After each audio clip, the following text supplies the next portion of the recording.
Bueno, ante todo, buenas noches. Les saluda Fabiola Paulet Monteagudo, coordinadora del programa de especialización en arbitraje y Junta de Resolución de Disputas de la Universidad Continental. Esta noche tengo el placer de ser moderadora. El tema es Lecciones aprendidas en arbitraje y Junta de Resolución de Disputas, organizado por la Escuela de Posgrado de la Universidad Continental. Quiero compartir con ustedes que nuestro programa está diseñado sobre la base de diversas investigaciones que han analizado el comportamiento del arbitraje en el Perú.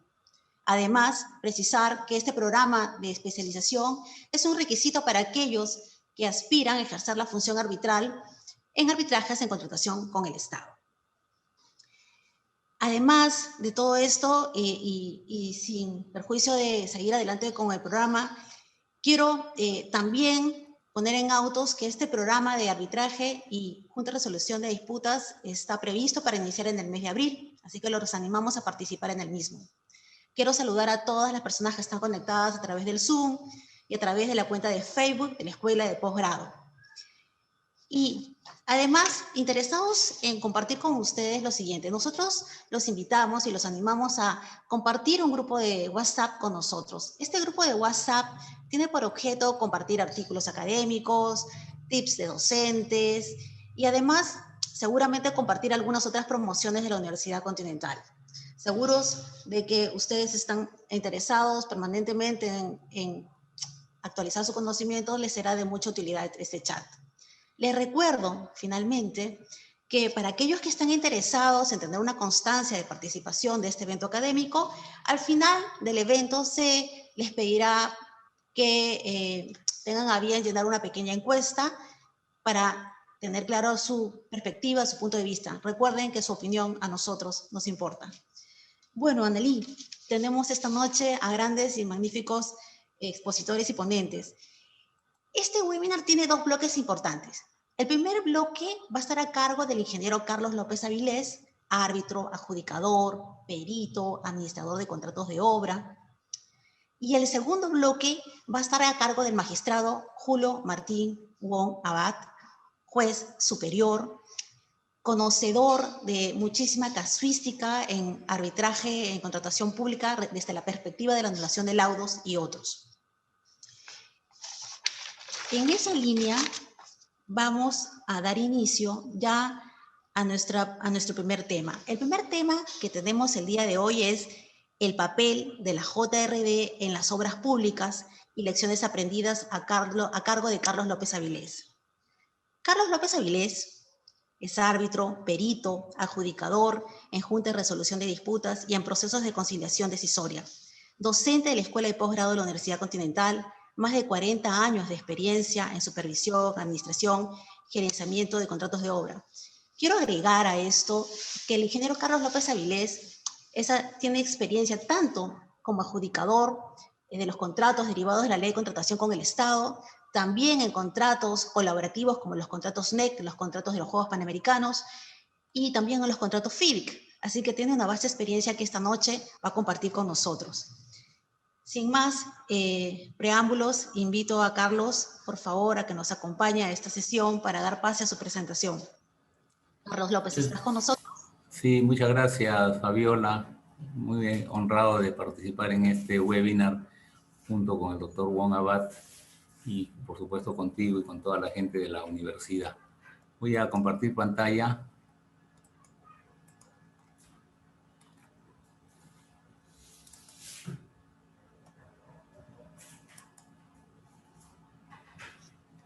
Bien. El tema que se me ha encomendado son las juntas de resolución de disputas. Las juntas de resolución de disputas son un mecanismo de solución de controversias, un mecanismo alternativo de solución de controversias que la industria de la construcción ha ido desarrollando en los últimos años. Tal vez algunos extensos años, tiene ya algunas décadas de estar en aplicación en el mundo. Sin embargo, es en los últimos probablemente 10 años que ha desarrollado mucho más su utilización a nivel de contratos de obra. La difusión más se ha logrado por los contratos FIDIC, que son los contratos internacionales, los modelos de contratos internacionales que se utilizan y que han establecido diversos mecanismos de solución de controversias, y ellos son los que introdujeron ya de una manera, digamos, más firme las juntas de resolución de disputas. En ese modelo de contrato se llaman Dispute Boards, y ese es el nombre, digamos, internacional que se usa, Dispute Board. Al ser usados los contratos FIDIC en contratos con financiamiento externo, llámese Banco Mundial, JICA, BID, etcétera, es que se ha desarrollado el uso de esta modalidad de solución de controversias. Sin embargo, en el Perú, a partir del año 2016 ya se introdujo en la ley. Sin embargo, recién fue en junio del 2018 que se estableció la primera Junta de Resolución de Disputas bajo la Ley de Contrataciones del Estado. Y en el 2020 se volvía obligatoria para contratos por encima de 20 millones de soles. Quiero presentar entonces algunos conceptos relacionados con el tema de las juntas de disputas. No veo que esté pasando las transparencias. Acá está, sí.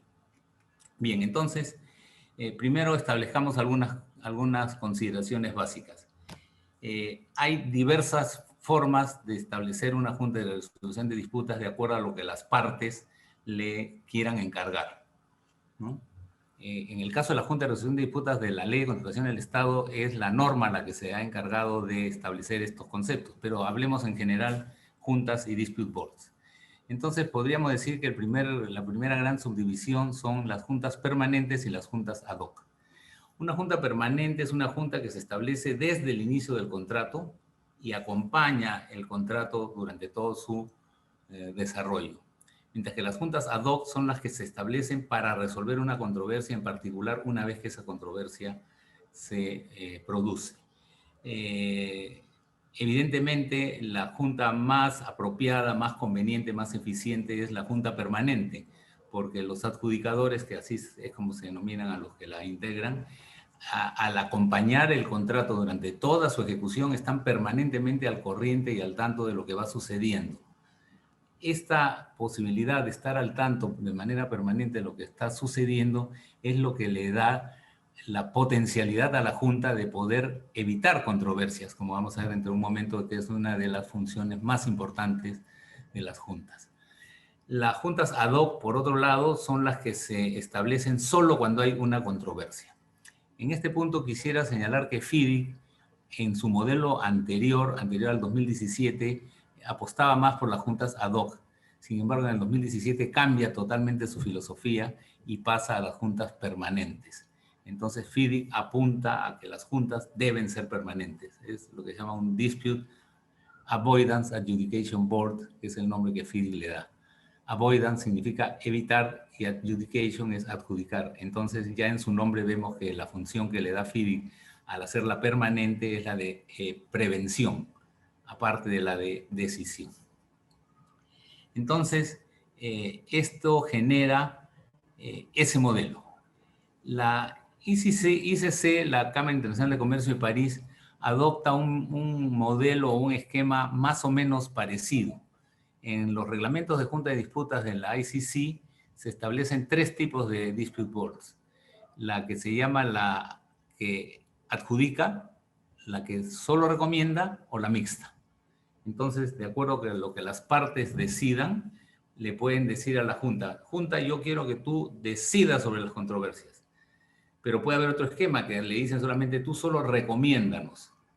Y puede haber un tercer esquema que le dice, cuando te pidamos decisión, decide, y cuando te pidamos recomendación, recomienda. Es decir, hacer las dos cosas. Ese es el esquema que la Ley de Contrataciones del Estado ha adoptado para la Junta de Resolución de Disputas. Juntas que deciden o que recomiendan de acuerdo a lo que las partes les soliciten. Y bajo la figura de la Junta Permanente. Bajo la figura de la Junta Permanente. Ahora, en función al monto o al tamaño del contrato, se establece la posibilidad de que sea una sola persona quien integre la Junta o tres. En el caso de la Ley de Contratación del Estado, es la ley la que ha fijado el límite y dice 20 millones de soles para arriba, 3. Debajo de eso puede ser 1. Aparte de eso, la Ley de Contratación del Estado ha señalado las condiciones o requisitos que deben cumplir las personas que integran las juntas.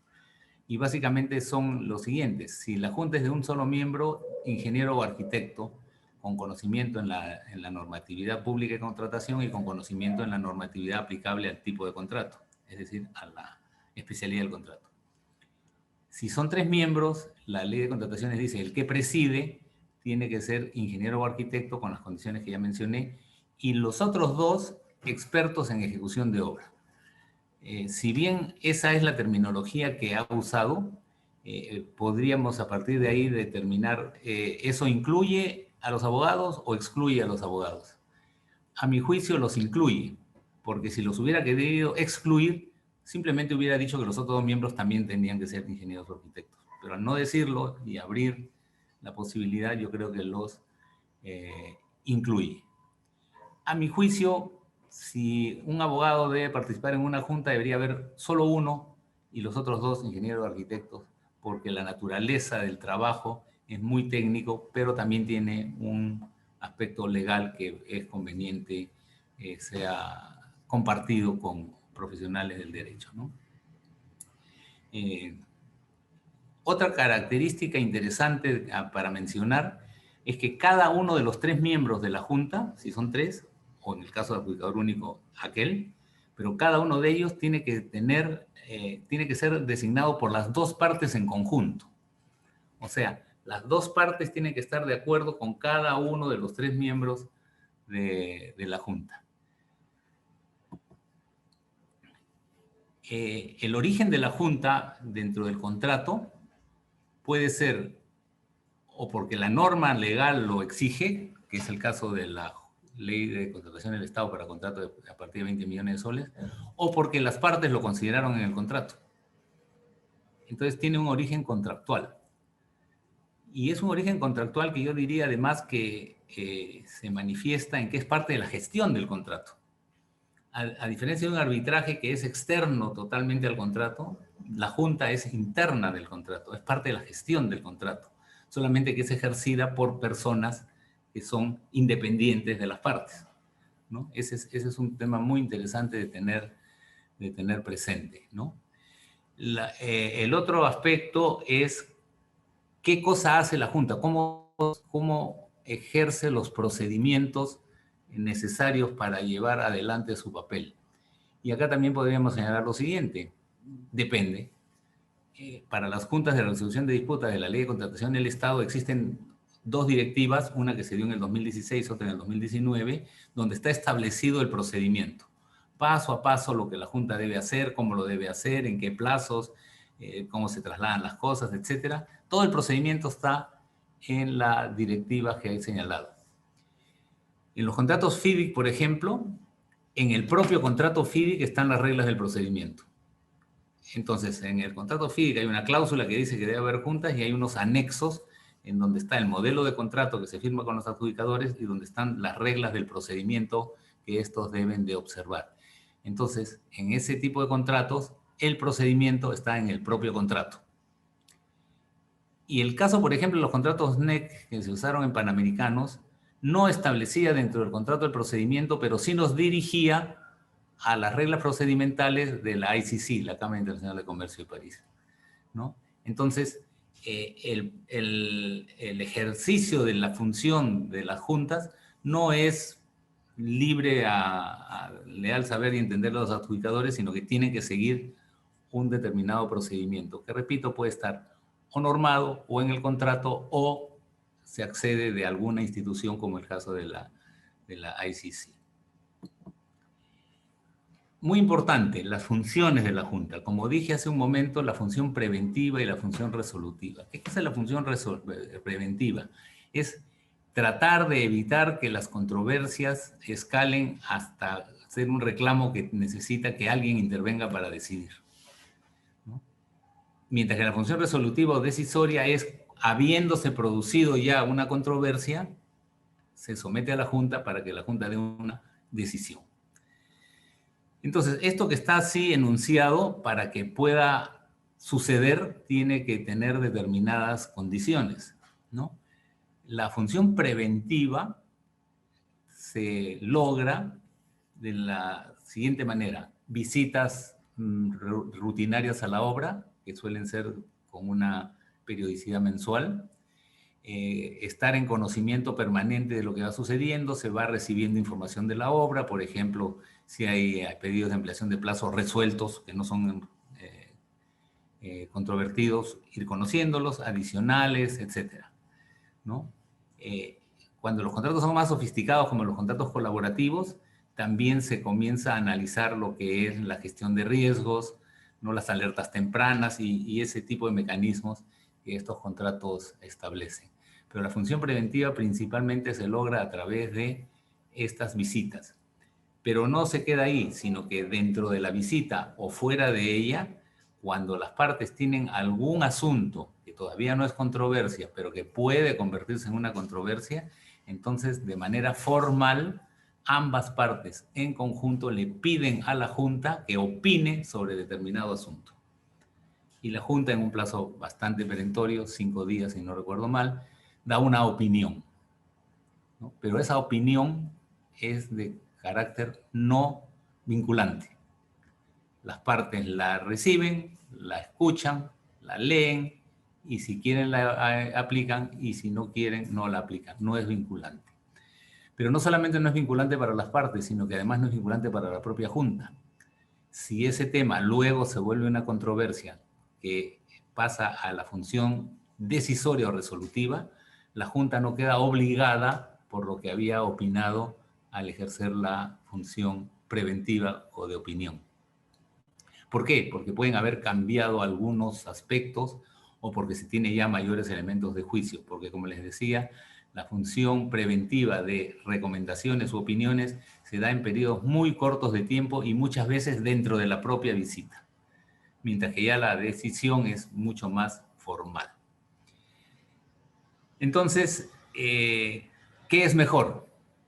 ¿Prevenir o tener que decidir? Evidentemente lo primero, ¿no?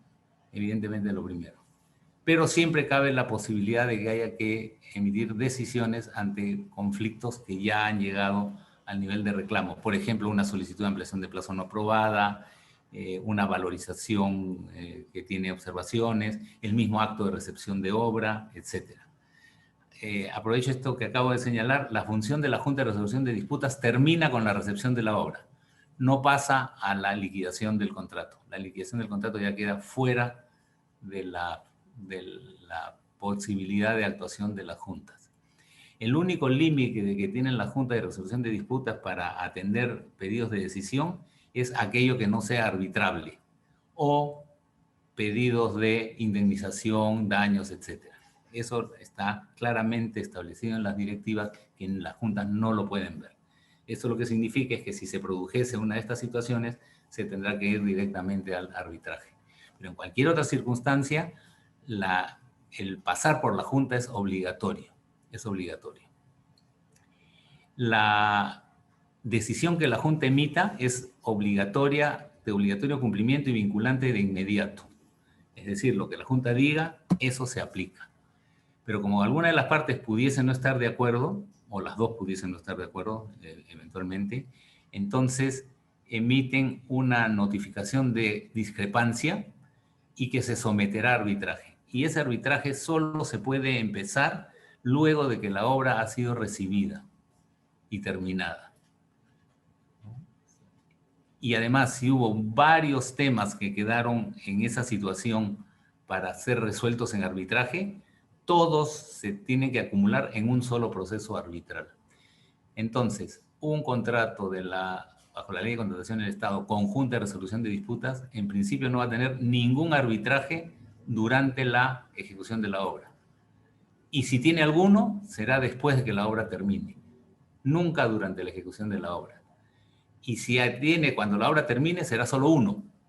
Entonces eso, entenderán ustedes que reduce enormemente la conflictividad en vía arbitral en los contratos de ejecución de obra. No digo que no se puede hacer, se puede llevar arbitraje, pero bajo estas condiciones que estoy señalando, ¿no? Bien. ¿Qué cosa ha sucedido o qué cosa se puede observar que ha venido sucediendo desde que se estableció la primera Junta de Resolución de Disputas? Ahora voy a concentrarme solo en la de la Ley de Contratación del Estado. en junio del 2018, que fue la primera junta, en una obra, un contrato de una irrigación en la selva norte del Perú, una irrigación bastante complicada con canales, túneles, etcétera. Junta que, dicho sea de paso, todavía está en actividad porque la obra todavía no termina. Pero no hay muchas juntas que se hayan llegado a constituir todavía como se esperaba que hubiera al ser obligatorias a partir de 20 millones de soles. Entonces yo he hecho un análisis personal de qué cosa es lo que puede estar sucediendo. Y son varias cosas las que están sucediendo. No solamente para que no se establezcan varias juntas, sino varias cosas. Primero, que las juntas en el Perú tienen que ser administradas por un centro de administración.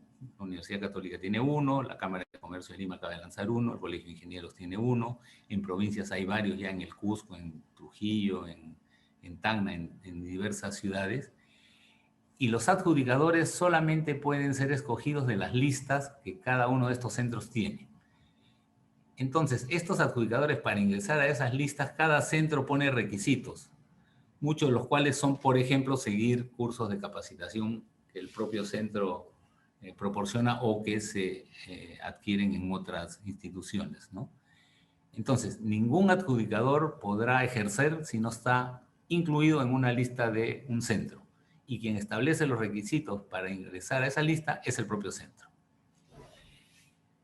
Yo insisto mucho de que no solo los adjudicadores deben ser capacitados, sino las partes contratantes también, porque las partes van a ser las usuarias de este mecanismo y entonces tienen que saber cómo funciona, qué se les puede pedir a los adjudicadores, cómo se puede sacar provecho a este grupo de personas que están siendo contratadas para acompañar a la obra y prevenir disputas o resolverlas eventualmente. Entonces, las partes contratantes tienen que conocer cómo funcionan estos mecanismos. Entonces, estos entrenamientos no solamente deben ser para los adjudicadores, sino también para los administradores de contrato, para los residentes, etc. Un punto que planteo acá es, se tiene que celebrar un contrato tripartito. ¿Qué cosa es un contrato tripartito? Es un contrato en que las dos partes firman con cada uno de los adjudicadores. Por eso se llama tripartito, porque son dos partes con un adjudicador, dos partes con otro y dos partes con otro. Pero yo planteo acá la pregunta, ¿será necesario tener un contrato tripartito cuando todo el procedimiento ya está establecido en la directiva? Y me hago esta pregunta porque en este momento hay muchas juntas que, debiendo constituirse, no se constituyen porque no firman el contrato tripartito. Entonces esta condición, que es necesaria para que la junta se cree y funcione, no se está cumpliendo. Y entonces cabe reflexionar, ¿será necesario que haya un contrato tripartito? ¿O el hecho de que la ley diga que es obligatorio y que los procedimientos ya estén establecidos es suficiente para el funcionamiento? Yo digo que es algo que hay que evaluar. Otro tema muy importante que ha surgido a lo largo del último año por la pandemia que todos conocemos y las restricciones que el gobierno ha establecido es si las reuniones, visitas y audiencias virtuales son convenientes. Y les digo por experiencia propia que son muy convenientes, ¿no? Las audiencias, que es cuando se discute una controversia para la solución, se están haciendo de manera virtual. Las visitas se están haciendo de manera virtual. Las reuniones se están haciendo de manera virtual. Esta mañana hemos tenido una visita virtual en una obra que ha sido toda grabada con un dron que ha volado encima de la obra, y en 16, 20 minutos hemos hecho la visita completa mirando todo desde una perspectiva muy importante. Si esa hubiera tenido que ser una visita presencial, yo creo que hubiera tomado 1 o 2 días. Y con el vuelo del dron, 20 minutos. Y si la obra fuese fuera de la residencia de los adjudicadores, las partes además tienen que costear pasajes, viáticos, etcétera, lo cual es muy complicado. Y finalmente 2 puntos más. Uno es el costo de la junta. Las juntas tienen un costo, que son los costos del centro de administración y los honorarios de los adjudicadores, más los gastos asociados, como dije, viajes, viáticos, alojamientos, etcétera. La norma dice que el costo se asume en partes iguales por contratista y entidad. La gran pregunta que ha surgido es, el costo que el contratista tiene que asumir forma parte o no forma parte del presupuesto de la obra. A mi juicio y al de juicio de muchos colegas conocedores, debe formar parte del costo de la obra porque es un costo de gestión de la obra. Es un costo de gestión de la obra. Y además porque es obligatorio, porque hay una norma legal que así lo señala, ¿no? Sin embargo, hay algunas opiniones, no muchas, pero lamentablemente una muy importante, que es del OCE, que ha dicho lo contrario, ¿no? Pero eso podrá ser motivo seguramente de una reflexión posterior. Y finalmente quería hacer referencia al esquema de honorarios, que es algo que siempre le preocupa a todos. El esquema de honorarios que actualmente se está usando es un monto mensual fijo para los adjudicadores por su trabajo. Pero ya la experiencia ha demostrado que ese esquema no es necesariamente el más conveniente. Pudiese pensarse en utilizar otro esquema que es el que, por ejemplo, propicia la ICC, la Cámara Internacional de Comercio de París, que es subdividir el honorario en dos. Un monto mensual por ser miembro de la Junta y otro separado bajo una base diaria por atender visitas, reuniones, audiencias, decisiones, etc. De manera que las partes paguen lo que realmente, llamémoslo así, consumen. Si piden decisión, pagan decisiones. Si no piden decisión, no pagan decisiones. Si hacen visitas, pagan visitas. Si las visitas se separan en ese mismo orden de ideas, ¿no? Y finalmente, creo, pero es una opinión personal mía, que este es uno de los factores que está ocasionando que la función de consultiva no se esté ejerciendo como debería. Y pongámoslo desde un punto de vista, si quieren, muy, muy comercial. Si yo estoy pagando un monto para que visiten, opinen y decidan, bueno, pues que decidan. O sea, si por el mismo precio me tienen que hacer decisiones, bueno, pues que hagan decisiones, y con eso, y sobre todo la parte pública dice, evito tener que decidir yo. Pero eso lo que significa es generar conflictos dentro de la obra, ¿no? No digo que sea la única causa el esquema de honorarios, pero creo que sí tiene bastante que ver. Fabiola, yo creo que con esto he cubierto mis 20 minutos y creo que me pasé 2 o 3, pero habrá oportunidad para las preguntas. Gracias. Gracias, mi estimado Carlos López Avilés, por tus comentarios, tus puntos de vista. Quiero compartir contigo que he anotado algunas preguntas que han dejado en los diversos chats. Y ahora, ¿no? Vamos a pasar con el magistrado Julio Martín Wong Abad. Él tiene con nosotros el siguiente tema. El tema es el control judicial, competence, a través del recurso de anulación del laudo.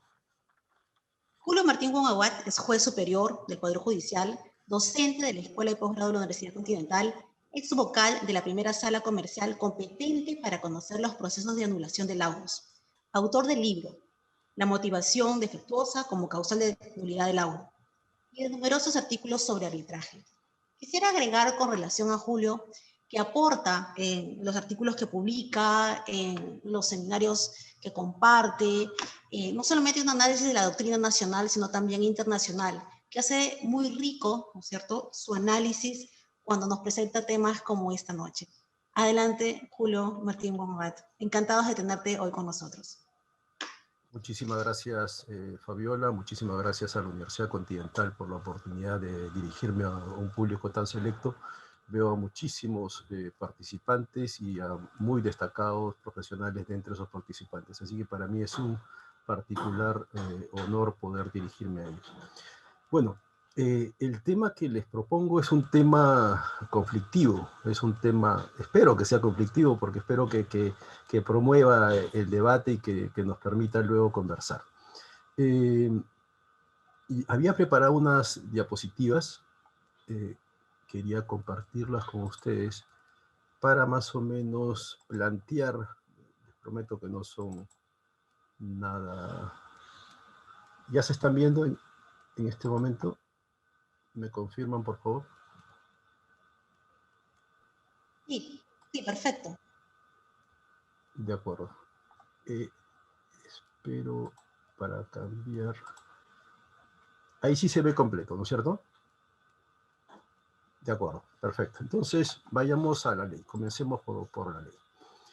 Como ustedes saben, el principio competes competens es un principio casi universalmente reconocido, ¿no es cierto? Todas las legislaciones, o la mayoría de las grandes legislaciones que tratan sobre arbitraje, que desarrollan el arbitraje, recoge el principio competes competens. La ley modelo, por consiguiente, también recoge una versión del competes competens, que no es la misma que recoge nuestra ley, pero el principio es muy parecido. Para mi gusto, la ley modelo tiene un acabado más fino que el de nuestra ley. Pero sin embargo, esos son detalles sobre los cuales podríamos conversar. Pero ¿qué problemas quiero plantearles? ¿De acuerdo? Sobre el competes competens.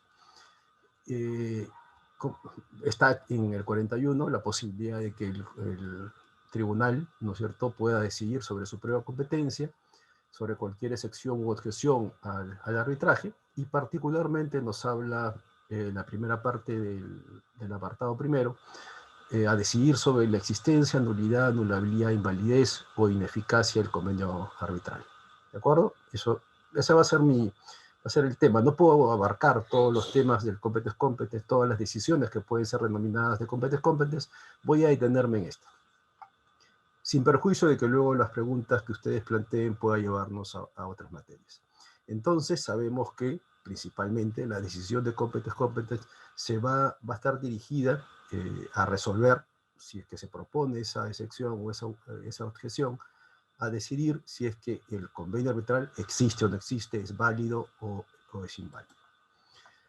Y nos dice el apartado 4 y 5 de ese mismo artículo, el artículo 41, nos dice que la decisión sobre esa materia, en realidad las decisiones sobre cualquier excepción u objeción, serán, dice, en el caso de ser desestimadas, podrán ser cuestionadas, se pueden resolver tanto como cuestión previa o el laudo, pero esa decisión, la decisión sobre la propia competencia, la decisión positiva sobre la propia competencia, solo podrá ser impugnada mediante recurso de anulación contra dicho laudo. La decisión negativa sobre la propia competencia, esta es una novedad de nuestra ley, porque la Ley General de Arbitraje, cuando el tribunal decidía que no era competente, es decir, cuando declaraba fundada la excepción u objeción, derivaba al Poder Judicial directamente, no permitía el cuestionamiento de esa decisión negativa sobre la propia competencia a través de un recurso de nulidad, pero el inciso quinto del artículo 41 sí lo permite.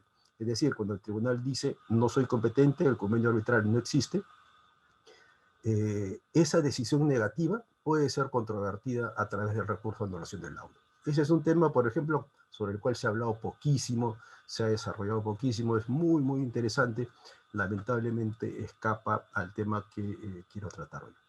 ¿Cuáles son los problemas que la propia doctrina arbitral se ha planteado? ¿De acuerdo?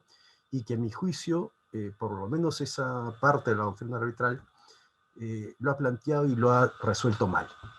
Con todo respeto, yo por Juan Avendaño Valdés tengo el mayor respeto y creo que es un maestro para muchísimos de nosotros, pero sin embargo, en este caso particular, miren lo que sostiene el maestro Avendaño Valdés.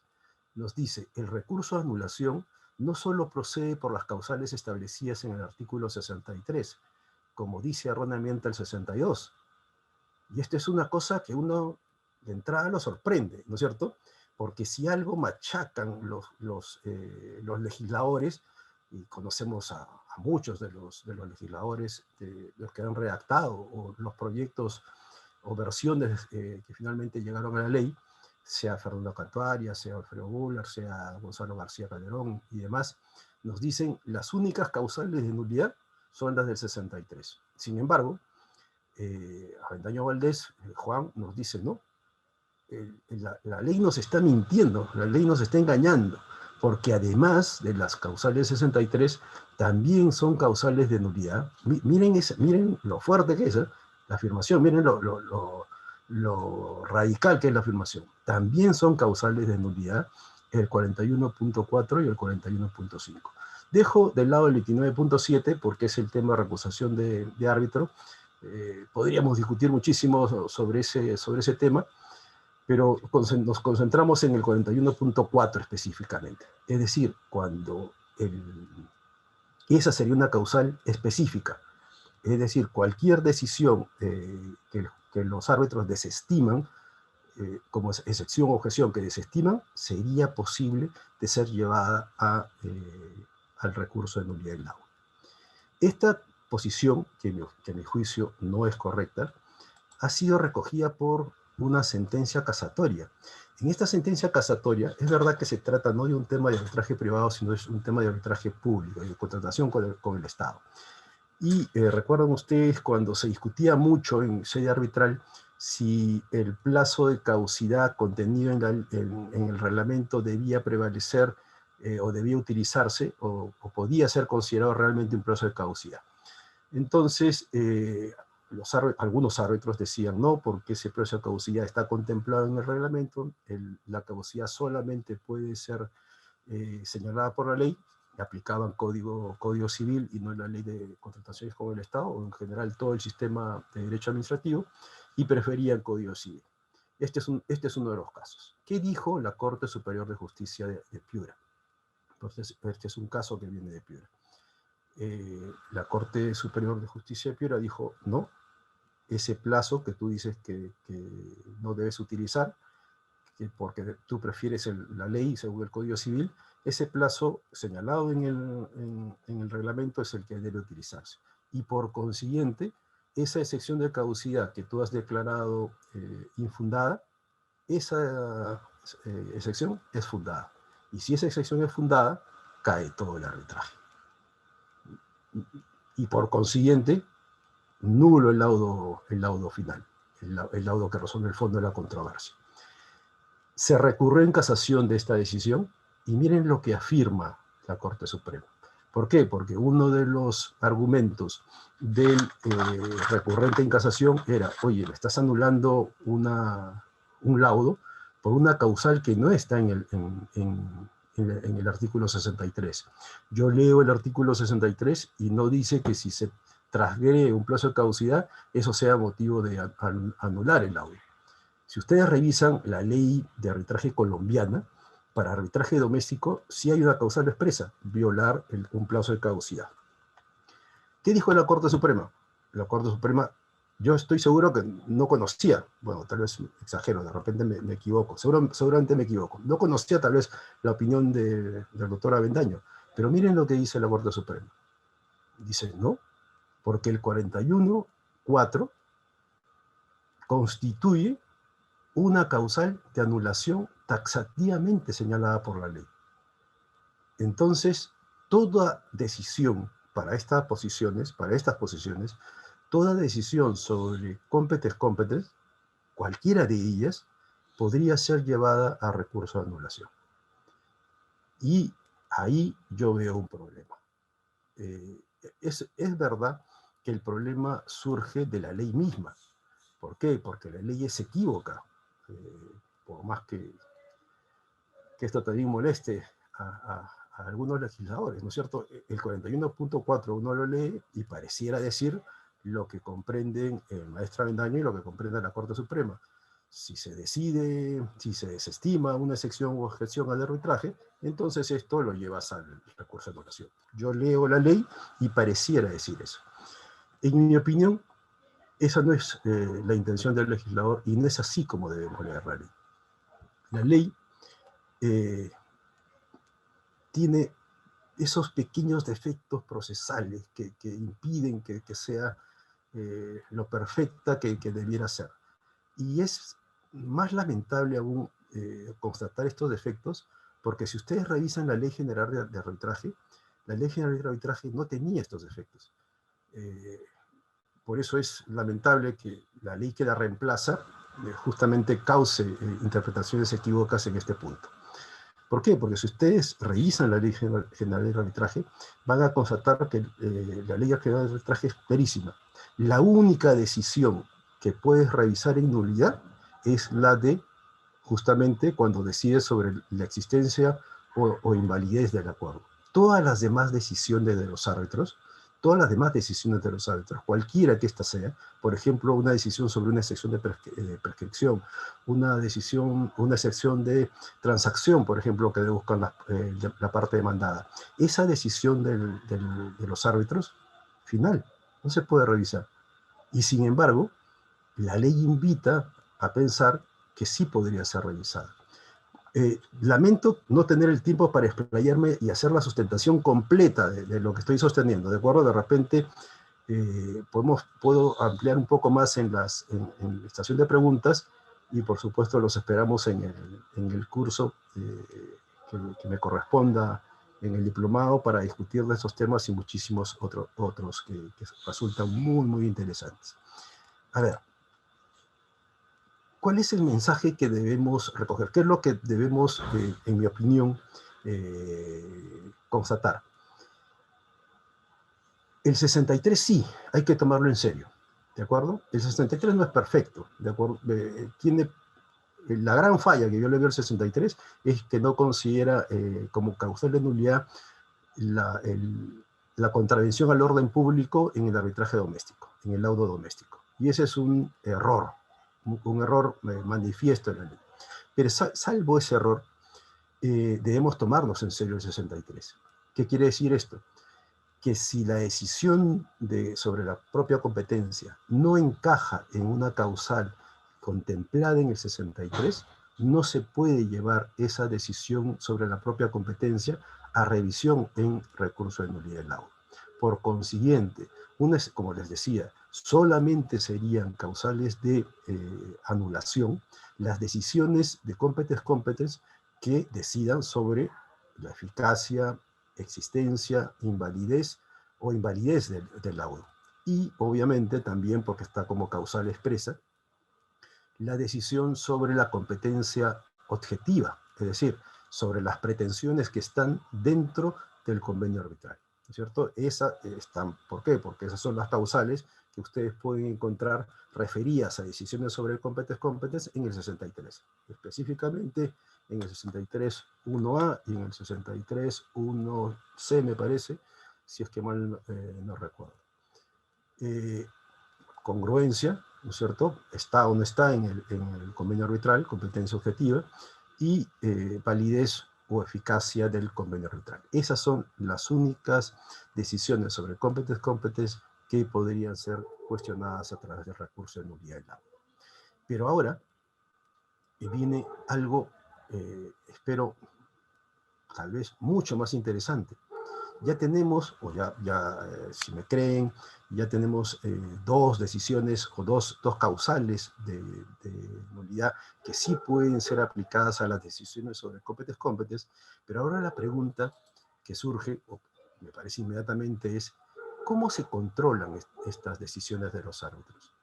Porque claro, siempre nos dice el 62, que al momento de decidir sobre un recurso de nulidad, no debemos pronunciarnos sobre el laudo de mérito, sobre el laudo que resuelve el fondo de la controversia, se dice el 62.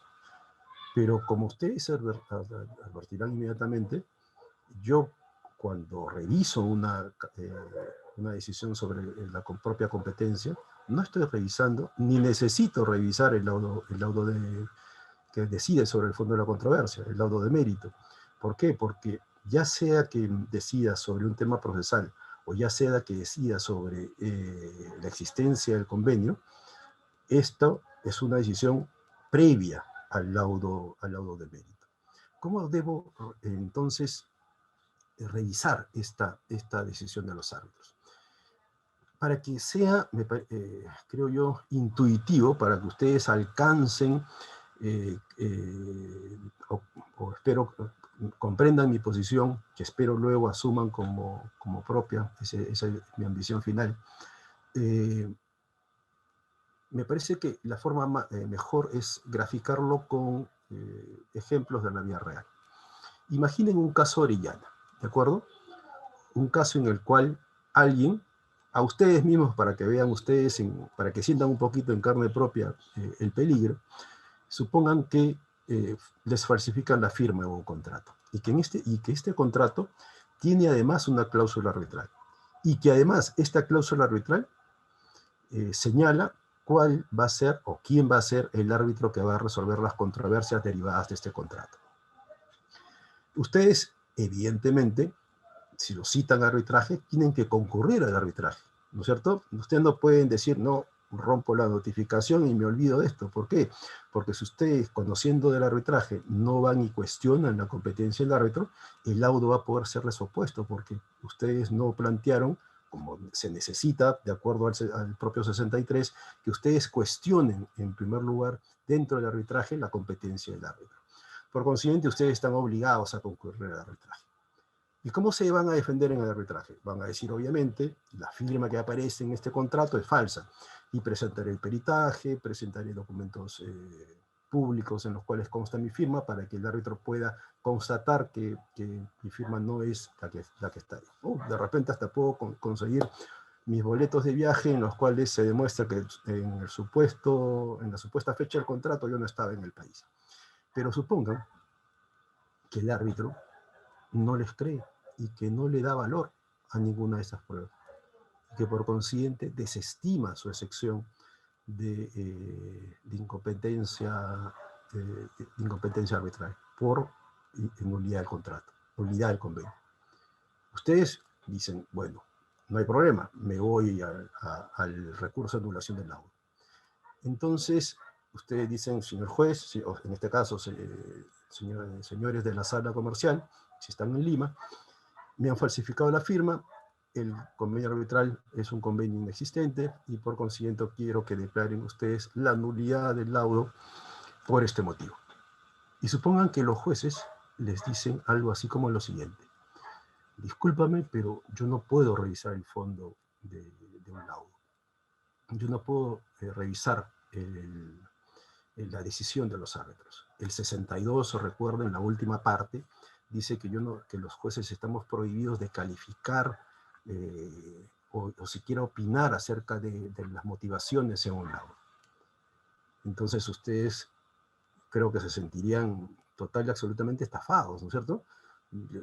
Yo reclamaría y le diría, oye juez, ¿no se supone que eres tú el que tiene que controlar si es que existe un convenio arbitral válido? ¿No eres tú el último baluarte de la defensa de la autonomía privada? Porque si el árbitro me dice que él es el árbitro, ¿no es cierto? Porque al decidir sobre la propia competencia, él es de alguna manera, por voluntad de la ley, porque es bueno para el arbitraje, pero él de alguna manera es juez y parte en esa discusión. Él se está haciendo árbitro en una causa que lo inmiscuye. Entonces, yo le tengo que decir a los jueces, como los jueces creo en la mayoría de los casos lo han comprendido, le dicen, no, tú juez tienes que revisar esta situación. Y por consiguiente tienes que comprobar si mi firma efectivamente es mi firma. Si la prueba que el árbitro tuvo a la mano la valoró correctamente. Porque si el árbitro, perdón, si los jueces no hacen esto, en realidad no están haciendo su trabajo. Por eso les pedía que se pusieran en el caso de ser ustedes la víctima, ¿no es cierto?, de esa falsificación. Si se cerrara la revisión de fondo de esta decisión, que no es fondo de la controversia, por si acaso, ¿no es cierto?, es fondo de la excepción, es fondo de la objeción, pero no fondo de la controversia, que es lo que prohíbe el 62. Si los jueces no pudieran revisar esta decisión, tanto en derecho como en los hechos, no podrían comprobar que efectivamente existió lo único que justifica el arbitraje, el convenio arbitral. ¿De acuerdo? Espero que les resulte difícil de aceptar, ¿de acuerdo? ¿Por qué? Porque sobre este tema, realmente, en mi opinión, existe una confusión muy grande que ha sido propiciada incluso por los propios cultores del arbitraje. Es decir, gente que debería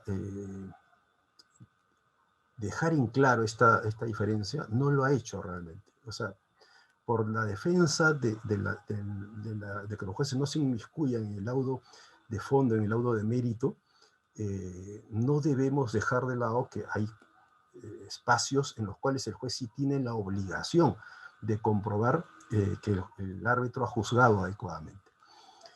El otro gran caso, y me parece que tengo 5 o 6 minutos, espero terminar pronto. El otro gran caso es la incorporación de partes no signatarias al proceso arbitral, ¿no es cierto? Supongamos otra vez que me incorporan a un proceso arbitral y me dicen, tú y el demandado, el principal demandado en el arbitraje, en realidad son una sola empresa. En realidad a ti te han creado, empresa jurídica, para ser alter ego de la empresa demandada. Y por consiguiente te voy a incorporar al arbitraje. ¿Por qué? Porque tú has cometido fraude. Miren lo que está resolviendo el árbitro, ¿no es cierto? El árbitro está resolviendo si mi actuación ha sido fraudulenta o no. El Poder Judicial en esto ha sido claro y ha dicho, los árbitros sí pueden juzgar el fraude. ¿Que el fraude es un tema de orden público? Sí, por supuesto que es un tema de orden público, pero yo no debo presumir que el árbitro va a juzgar mal el orden público. Por consiguiente, en ejercicio del competence, los árbitros pueden pronunciarse respecto a si una parte ha cometido o no fraude para de esta manera incorporarla o no al proceso arbitral. Pero al mismo tiempo, esta decisión, ¿cómo es revisada? ¿Con qué profundidad, con qué intensidad debe ser evaluada por los jueces? Este caso, como el caso anterior, ha sido materia de pronunciamiento por la primera sala comercial. ¿Y qué ha dicho la primera sala comercial? Si el tribunal arbitral primero sí está capacitado para resolver si existe un concierto fraudulento y tiene la posibilidad de, por consiguiente, llevar a quien considera que ha cometido fraude, llevarlo al arbitraje. Pero por si acaso, esta decisión, la revisión de esta decisión, si lo plantea la parte demandante, es decir, quien fue llevado al arbitraje, puede alcanzar todos los aspectos que ha revisado o sobre los que han motivado la decisión del árbitro, tanto en los hechos como en el derecho. Y por consiguiente, la revisión de estas decisiones son totales, en la medida que lo plantee el demandante. ¿De acuerdo? A ver, para que me crean, ¿de acuerdo? Porque yo sé que hasta este momento dicen, sí, el doctor Wong siempre, ¿cómo se llama? Diciéndonos estas cosas, ¿cierto? Que es una posición seguramente discutible. ¿Saben? Esto lo resolvimos en la sala comercial. Pero miren lo que dice el derecho francés. Fouchard, Gallard, Goldman. Nos dicen, ¿por qué favorecemos tanto el arbitraje anteriormente? ¿Por qué le damos tantos poderes a los árbitros para que decidan en forma previa? ¿Por qué? Porque luego van a estar sujetos a revisión por las Cortes. Y eso lo dice, y esa es la posición de las Cortes francesas. Revisen las páginas siguientes en este libro de Goldman, que está al final en la bibliografía, y van a encontrar que las Cortes francesas tienen esta intensidad de nivel de revisión. Derecho alemán, y aquí lo sacamos de la publicación de sentencias que recoge un central, sentencias de países que han adoptado la ley modelo. ¿Qué dicen las Cortes en Alemania? Ellas no se encuentran limitadas por las conclusiones de hecho o de derecho del tribunal arbitral, obviamente en estos temas. ¿Qué dice la ley modelo? Comentando la ley modelo, por estos autores también está el libro en la bibliografía al final, el artículo 16, que recoge la potestad de competence, también reconoce que la capacidad del tribunal arbitral para decidir sobre su propia competencia está finalmente sujeto a la revisión de las Cortes, y no es por tanto ni exclusivo ni final. Y finalmente, derecho inglés. No les voy a leer la diapositiva para no aburrirlos. El único gran sistema que tiene un matiz que a mí me parece que está cada vez, me parece que va a desaparecer pronto, o casi en los usos ha desaparecido, es el sistema suizo, que tiene ahí un pequeño una pequeña concesión hacia los árbitros, que a mí por lo menos me parece inadecuado. ¿Por qué? Porque no puedo fundar poder alguno a los árbitros si es que primero no constato que existe la causa de ese poder. ¿Y cuál es la causa de ese poder? ¿Cuál es el sustento de todo ese poder? Efectivamente y únicamente la existencia de convenio arbitral. Por consiguiente, mientras no tengamos certeza sobre la existencia de ese convenio, no podemos atribuirle ninguna deferencia a los árbitros. La deferencia no nace de una cortesía de las Cortes, de los jueces, sino de la constatación de que efectivamente los árbitros representan la voluntad de las partes. Espero que haya muchísimas preguntas y que podamos compartir y discutir sobre este tema. Muchísimas gracias. Quedo atento a las preguntas. Ok, muchísimas gracias, mi estimado doctor Julio Martín Wong. Pasamos a las preguntas. Voy a comenzar con las preguntas. Primero con el doctor Julio Martín Wong, porque vamos a aprovechar que acabas de culminar esta exposición. La pregunta que me hacen es la siguiente. Entonces, dice, las causales de anulación están en el artículo 63 y lo que establece el artículo 44.1 y punto 4 tienen que reconducirse a si cumple o no un supuesto dentro del artículo 63. ¿Eso es correcto? Sí, eso es lo que sostengo. Entonces, la siguiente pregunta es, si es correcto, dice, ¿qué parte de la redacción del artículo 41 invita a que se tiene que reencauzar dentro de los supuestos previstos en el artículo 63? Yo creo que más que en el 41, por eso decía que el 41 es equívoco, más que en el 41 debemos fijarnos en el 62 y en el 63. Cuando el 62 y el 63 dicen, estas son las únicas causales, debemos casi creerles, ¿de acuerdo? Debemos casi creerles. Y también, ¿por qué? Por la filosofía que acompaña a nuestra ley de arbitraje. Nuestra ley de arbitraje no quiere que los jueces nos involucremos demasiado en el arbitraje, quiere que nos involucremos lo justo. Y esto está, me parece, no podemos leerlo a través de toda la ley de arbitraje. Incluso el artículo que dice que la actividad judicial solo podrá ser desarrollada tal como se fije en esta ley, por ejemplo. Entonces me parece que debemos leerlo de esa manera, y además, porque leerlo de otra manera significaría inmiscuir a los jueces en cuestiones que pueden llegar a tocar fondo de la controversia. Por ejemplo, si hablando en arbitraje privado, ¿de acuerdo? Porque en arbitraje de contratación pública puede haber matices específicos que me parece peligroso trasladar inmediatamente razonamientos de arbitraje privado al arbitraje de contratación pública. Puede haber matices. Pero supongamos que en un arbitraje privado yo secciono plazo de prescripción, ¿de acuerdo? Considero que, que ha prescrito el derecho para reclamar. Y el árbitro me dice que no ha prescrito y que por consiguiente el arbitraje debe continuar. Entonces yo esa decisión sobre que ha desestimado mi sesión de arbitraje, la llevo a recurso de nulidad. ¿No es cierto? Siguiendo esta lógica que propone la Corte Suprema, que propone parte de la doctrina, podría llevar esta decisión a recurso de nulidad. Imagínense a un juez juzgando sobre la existencia o no del agotamiento del plazo de prescripción.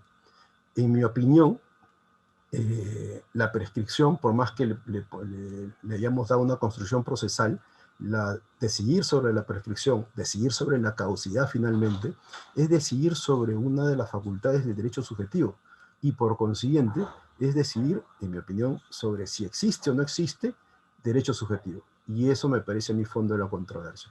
Por eso es que a mí no me gusta la redacción del 41. De acuerdo, la redacción del 41 es equívoca. Por ejemplo, habla en una sola línea de prescripción, de caducidad y de cosa juzgada. ¿De acuerdo? Y uno parecería invitarnos a pensar que se debe tratar igual a la caducidad, a la prescripción y a la cosa juzgada. Yo la prescripción lo tengo clarísimo, es un tema disponible y por consiguiente la decisión del árbitro debe ser final. Yo considero en arbitraje privado que la decisión sobre caducidad es una decisión también final en tanto involucra el fondo de la controversia, a pesar de que la propia ley nos dice que no pertenece al fondo de la controversia. Pero dudo, y me parece que en esto me acompaña también la doctrina nacional y bastante de la doctrina internacional, puedo dictar un laudo contra un laudo anterior, es decir, puedo desconocer, el árbitro puede desconocer impunemente la existencia de cosa juzgada. Yo considero que no, y yo lo considero que no, porque eso sí sería una violación de orden público, y por consiguiente, no tanto por cosas juzgadas, sino por orden público, es que creo que esa posibilidad de revisión sí sería posible. Pero el tema está en que el 41, para centrar, digamos, es defectuoso. Ese es el problema con el 41. Debería haber sido, por eso decía, más parecido a la ley modelo que al invento que se ha realizado en nuestra ley. Hay otra pregunta, por favor, un par de preguntas, en realidad hay como 5, pero voy a hacer un par de preguntas para luego pasar con Carlos y si tenemos tiempo regreso nuevamente contigo. Hay otra pregunta, dice, en relación al competence, ¿considera que el tribunal arbitral debe tomar como válida una cláusula patológica que no obligue a ir a arbitraje para resolver el conflicto? Es decir, si tuviéramos una cláusula arbitral que precise, las partes podrán solucionar toda controversia que surja de este contrato vía arbitraje, ¿cómo consideraría usted, en base al principio de competence? Creo que la pregunta lo que trata de decir es que hay un convenio arbitral que es patológico, y si el convenio arbitral es patológico, ¿existe o no existe competencia de los árbitros? Claro, sí.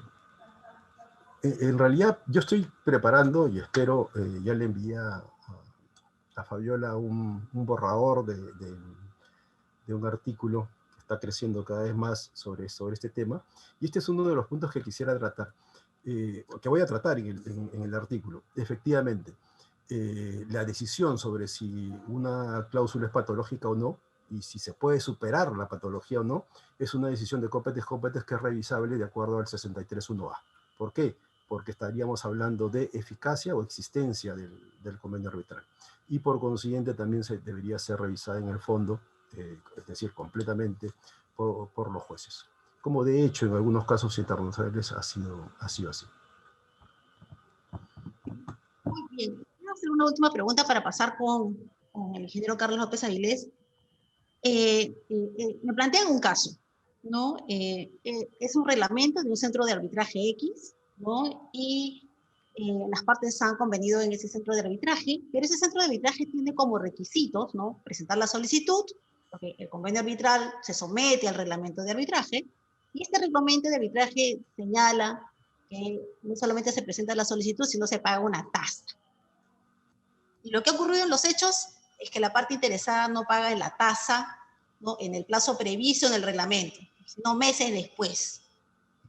Este solo hecho cuestionaría el competence del árbitro, porque no se han cumplido los requisitos del convenio arbitral para iniciar el arbitraje que está plasmado en el reglamento. A ver, para ver si entendí la pregunta. Las partes se han sometido a una institución arbitral. Esta institución arbitral tiene como requisito para la constitución del tribunal o para la presentación de la solicitud. Para la presentación de la solicitud. La presentación de la solicitud tiene que acreditar, obviamente, el contrato, el convenio arbitral, pero el requisito... pago de una tasa. Y pago de la tasa. Y la parte interesada, porque tiene la fecha límite, ¿no? Tiene la fecha, el famoso plazo de caducidad, ¿no? Tiene hasta determinado día para presentar su solicitud de arbitraje. Lo presenta, pero no paga la tasa. Y en el reglamento debe, entre otros, pagar la tasa. Y no lo paga en la fecha límite, sino lo paga 2 meses después. Este incumplimiento del requisito cuestiona el competence de ese tribunal. Les agradezco, de verdad que les agradezco que me hagan esas preguntas. Sinceramente, Yo no sé qué tengo, por qué las tendría que contestar siendo yo juez, pero de verdad que me encanta. ¿Qué haría yo como árbitro? ¿De acuerdo? ¿Qué haría yo como árbitro? Yo no les puedo contestar lo que haría otro árbitro, digo yo. Otro juez o en esa situación, o un árbitro en esa situación. ¿Qué haría yo? En mi opinión, el cumplimiento del plan, o sea, para decirlo, el ejercicio del derecho se ha realizado con la presentación de la solicitud. El no pago de la tasa, en todo caso, es un tema administrativo, pero debería, en mi opinión, decidirse porque el plazo de caducidad ya se cortó en el momento en que se presentó la solicitud de arbitraje. Ojo, que nuestra ley de arbitraje no prevé cuando se agota o cuando se elimina la caducidad, ¿de acuerdo? Sí habla de la prescripción, me parece, tendría que revisarlo, pero hace poco me plantearon ese tema y yo vi que respecto a la caducidad no se dice cuándo se entiende, digamos, ejercitado el derecho, con la solicitud o con la comunicación a la otra parte de esa solicitud, ¿de acuerdo? En mi opinión, debería ser la más favorable al ejercicio del derecho, y si una persona presenta la solicitud, en ese momento deberíamos considerar que ya se ejercitó el derecho y por consiguiente el plazo de caducidad ya no correría. Si pagó la tasa 2 meses después, yo, si me plantean la sección de caducidad, la declararía infundada. Pero eso es, obviamente, cuando salga a arbitrar, ya tienen la solución que daría en todo caso. Ok, muchísimas gracias. Hay más preguntas, pero vamos a darle paso al ingeniero Carlos López Avilés. Ingeniero Carlos López Avilés, por favor, tengo las siguientes preguntas. Finalmente, dice, ¿cuál es la ventaja de activar las recomendaciones si al final termina definiendo, o sea, por el mismo costo las decisiones? En este punto me gustaría mucho, de repente, mostrar por qué sería ventajoso activar las recomendaciones en una JRB.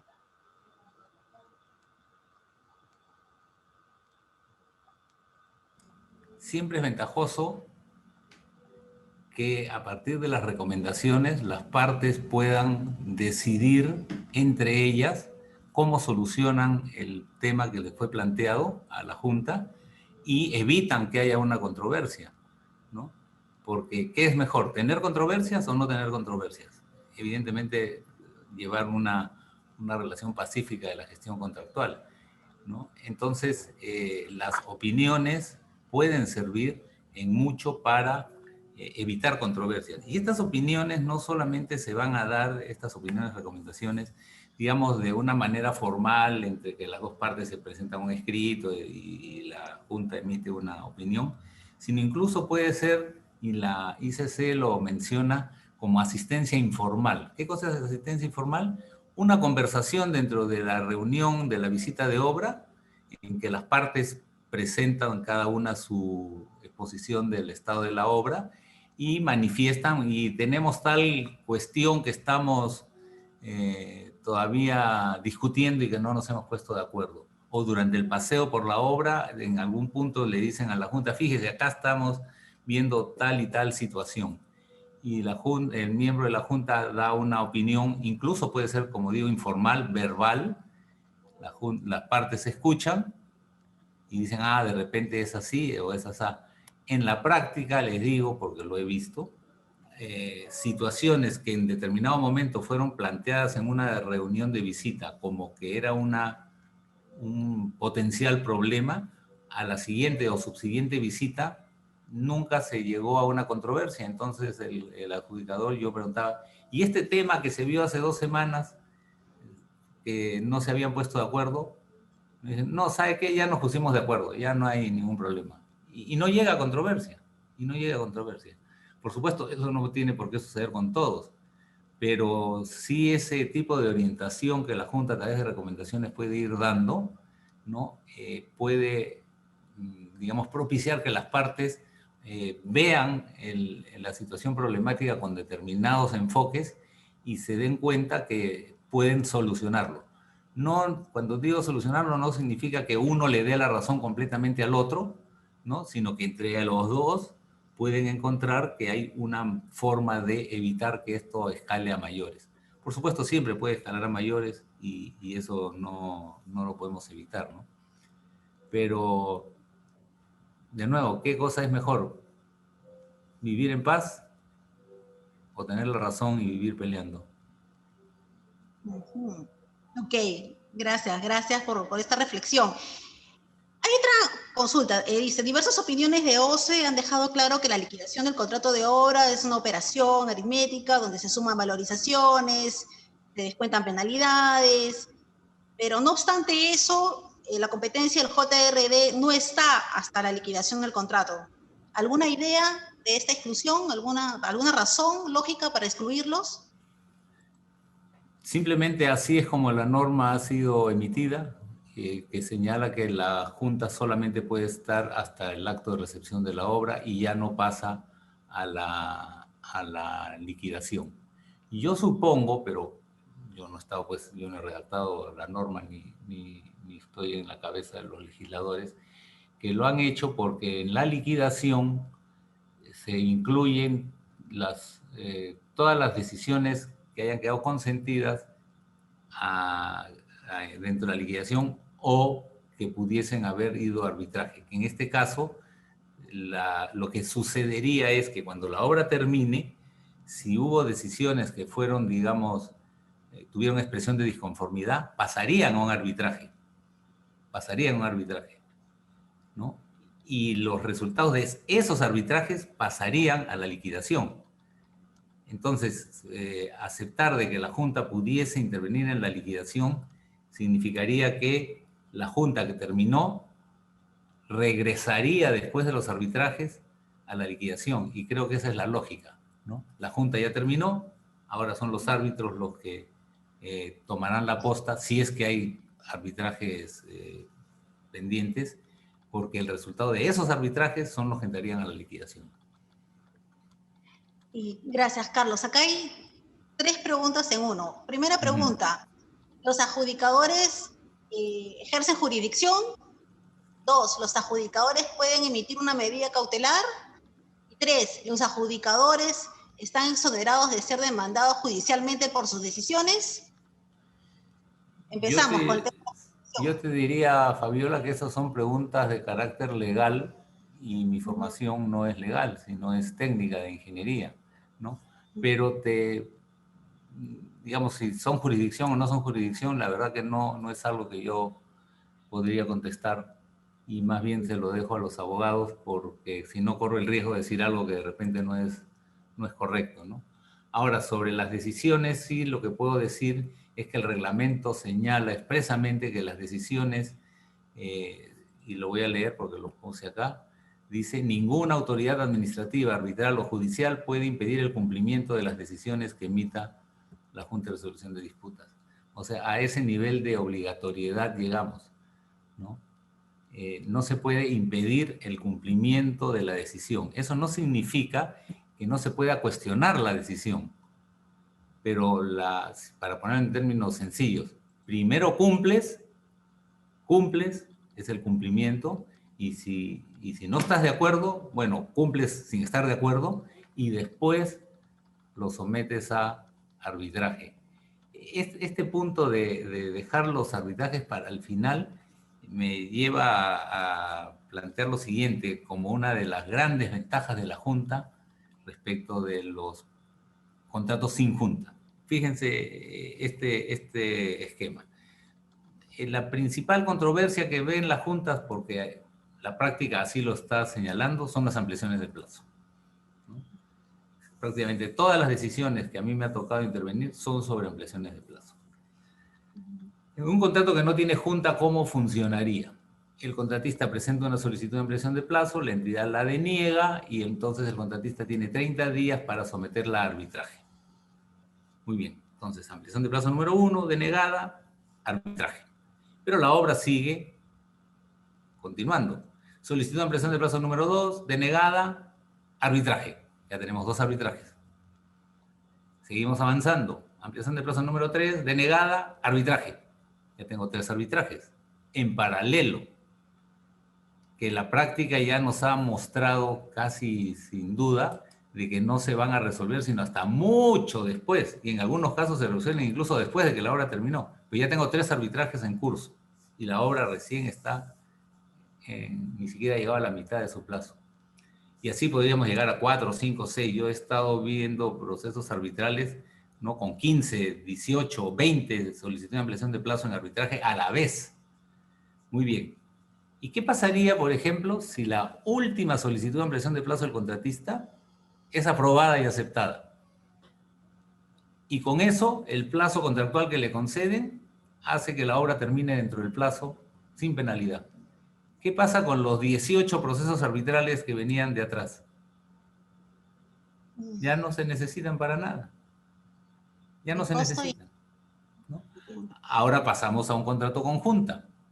En esos 18 casos, el contratista, supongamos que en todos casos fueron denegados, o la entidad los denegó y la Junta los concedió, pero la entidad los controvierte, dice, lo someteré a arbitraje, lo someteré a arbitraje, lo someteré a arbitraje.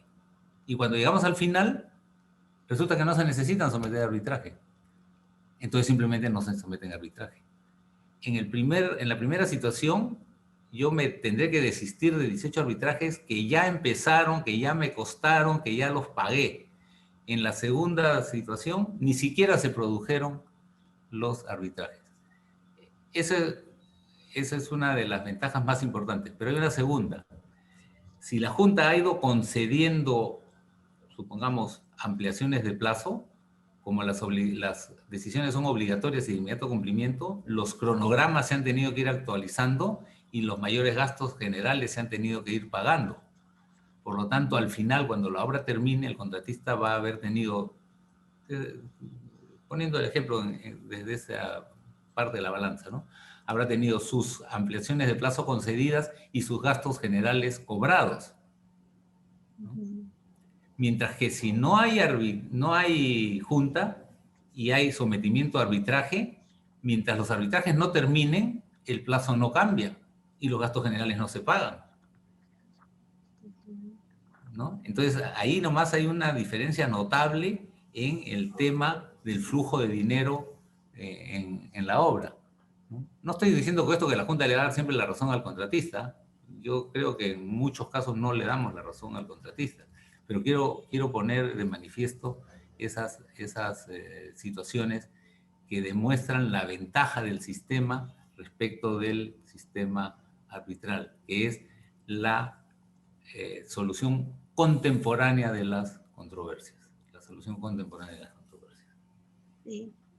Carlos, ¿me haces recordar, ¿no?, una versión de la ley que permitía que todas las controversias fueran hasta el momento anterior del pago final? Luego se activaron los plazos de caducidad por 15 días, luego por 30 días. Y el punto es, y si nosotros analizamos el mercado de JRD y arbitraje, que va a ser seguramente el mismo resultado, advertimos que hay un sinnúmero de casos de arbitrajes con diferentes tribunales sobre el mismo contrato, y en muchísimas ocasiones siempre se ha recortado la opción al contratista de evaluar ¿voy o no voy a arbitraje? Porque como tú lo señalaste, cuando terminan el contrato, cuando ejecutan el contrato, hacen un costo-beneficio de iniciar o no iniciar un arbitraje. Así es. Pero como les ponen los plazos de caducidad mandatorios, incurren en costos adicionales como una suerte de anticiparse ante un eventual, ¿no es cierto?, digamos, desmedro económico. Entonces, y esta norma, ¿no es cierto?, desde este punto es muy, muy legalista, muy estructurada, pero no tiene una mirada desde el punto de vista de eficiencia del empresario, ¿no? Y lo curioso es que el 96% de los arbitrajes lo inician pues los contratistas y no las entidades del Estado. Bueno, continuando, Carlos, con esto, hay una pregunta que acá me han dejado adicional con relación al tema de los costos. Con relación a los costos de la JRD, ¿cuál sería una propuesta innovadora que permita acceder a los JRD porque son onerosos. O sea, además de pedirte una idea innovadora de cuál sería un estudio de costos, está deslizando de que la JRD lo están viendo oneroso. ¿Cuál es tu opinión sobre este punto? Para que algo sea oneroso tendría que ser comparado con algo, ¿no? O sea, para que algo sea caro, tiene que ser caro respecto de algo. Lo que sucede es que no hay claramente cuál es el punto de comparación, ¿no? O sea, ¿contra qué comparo el costo que la JRD me ocasiona? Contra que no hayan arbitrajes, pero ¿cuánto era eso? No podemos cuantificar, ¿no? Quizás, Pero sí, pero yo considero que este es un costo de gestión del contrato y por lo tanto es parte o debe ser parte del presupuesto de la obra, ¿no? Debe ser parte del presupuesto de la obra.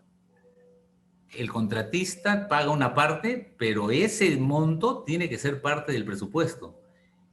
Y algunos dicen, no, pero la ley dice que el contratista tiene que correr con su propio, con los gastos que le corresponden. Y yo digo, porque dicen, porque si no, la entidad estaría pagando el íntegro. Claro que la entidad está pagando el íntegro. Como la entidad también paga el costo de la póliza de seguro, y paga el costo de las cartas fianzas, y paga el costo del médico de COVID, y paga el costo de las mascarillas, y paga... La entidad paga todo lo que la obra cuesta, todo lo que la obra cuesta, ¿no? Porque si se aceptase que el costo de la JRD es obligatoria, por si acaso estoy refiriéndome, ¿eh? Si se aceptase que no sería parte del presupuesto, entonces ¿de dónde sale el dinero para pagarlo? ¿De la utilidad? ¿No sería confiscatorio? Porque el contratista que solamente hace obra solamente cobra costos directos, gastos generales y utilidad. No tiene otra fuente de ingresos, salvo pues que haga kermeses o polladas, ¿no? Pero no es el caso. Entonces, si el único ingreso de los contratistas es costos directos, gastos generales y utilidad, y la Junta no es costo directo y tampoco es utilidad, evidentemente es gasto general. Evidentemente es gasto general. Distinto es el arbitraje, que no es obligatorio. Si un contratista quiere someter algo a arbitraje, bueno, tendrá que decidir y ahí sí entra pues el costo-beneficio y lo demás, porque tendrá que salir de otro bolsillo, llamémosle así, ¿no? interesante, claro. La DRBF, que es una institución internacional que se llama Dispute Resolution Board Federation de los Estados Unidos, que es, digamos, una de las principales instituciones que estudia, promueve y difunde los temas de la Junta de Resolución de Disputas, ha hecho estadísticas que el 95% de las decisiones que las juntas, o sea, los dispute boards, toman, no llegan a arbitraje. El 95% no llegan a arbitraje. Y del 5% que sí llegan a arbitraje, el 90% de los casos confirma lo que la Junta dijo. Es decir, que la expectativa de alguien de lograr que se revierta una decisión de la Junta, ¿no?, es el 5% del 95%. Y tiene mucho no, perdón, sentido. El 5% del 5%, o sea, casi nada. Claro, y tiene mucho sentido porque muchas de las decisiones son en el sitio de la obra, ¿no? O sea, muchísima parte técnica, ¿no? Entonces, finalmente, yo creo que con relación a la JRD, una de las grandes ventajas es que resuelve el tema en el sitio de la obra, y es a la vena, ¿no? Que no necesita traducir el problema a un tema de arbitraje. Creo que los temas de arbitraje deberían ser temas muy sofisticados, ¿no? Y que muchísimas de las controversias que tenemos en el arbitraje deberían realmente quedar en el sitio de la obra como un pronunciamiento de un JRB. Mira, para ponerlo en términos sencillos, cuando los miembros de una JRD tienen que tomar una decisión, lo van a hacer principalmente en función a lo que han visto en la obra, porque la conocen. Mientras que los árbitros tendrán que tomar una decisión, emitir un laudo, en función a lo que las partes le cuenten, porque ellos nunca estuvieron en la obra, nunca la han conocido y probablemente nunca la conocerán. Y sin embargo tienen que tomar una decisión. ¿Y en base a qué tomarán la decisión? A lo que las partes le digan, mientras que la Junta la tomará en base a lo que vio, a lo que miró, a lo que tocó, a lo que palpó. Entonces es absolutamente distinto, ¿no? Es como quererte, pues, jurar por correspondencia, ¿no? Sí. Carlos, una última pregunta, voy a abusar de tu tiempo y con esto pasamos con el doctor No, Wong, con todo cerramos gusto. y todavía hay un tercer bloque, que es un bloque que creo que también les va a gustar. Tenemos una pregunta, de cara a realizar una recomendación o decisión, ¿a qué elementos técnicos puede recurrir un adjudicador? ¿Puede solicitar un estudio a otro profesional? Me imagino el caso de abogados que actúan como adjudicadores, pero que no tienen los conocimientos de un ingeniero.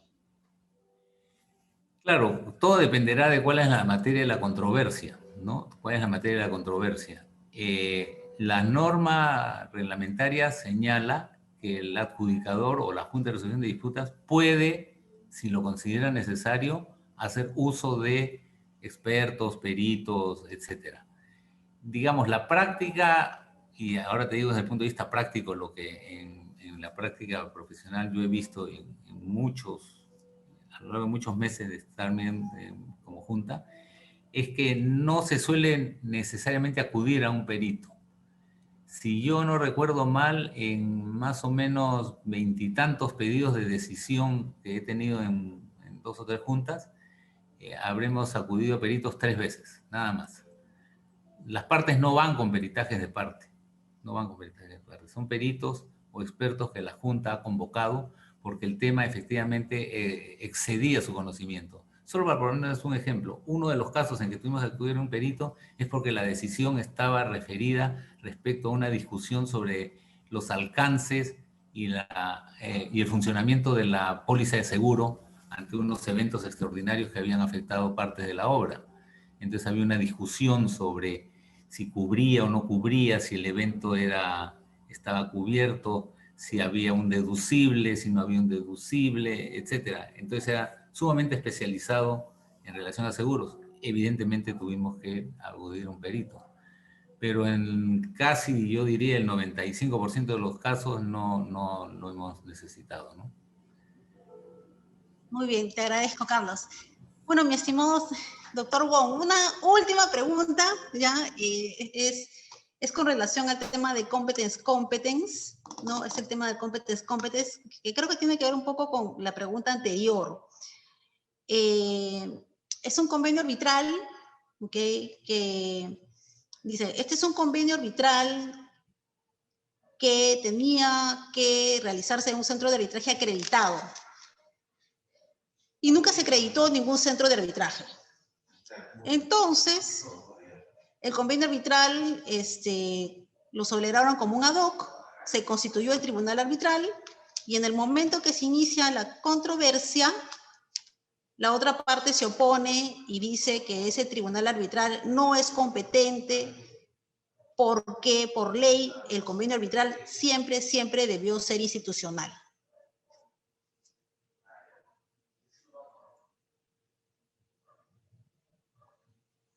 ¿No te escuchamos, Julio? Sí, excelente pregunta. Simplemente para contestar una pregunta que no fue dirigida a mí, pero que me parece importante absolverla. Por si acaso el adjudicador, y creo que seguramente es útil para todos, si bien no está previsto ni en la ley de arbitraje que habla respecto a los árbitros y respecto de la institución arbitral, el tema de la responsabilidad está limitada a la culpa, obviamente, dolo y culpa inexcusable. En el tema de adjudicadores debería estar regulado por el 1762 del Código Civil, que también habla de servicios que implica la solución de asuntos profesionales o de problemas técnicos de especial dificultad, y en estos casos también está limitada la responsabilidad al dolo o a la culpa inexcusable. Entonces, me parece que esas son las respuestas para esas interrogantes.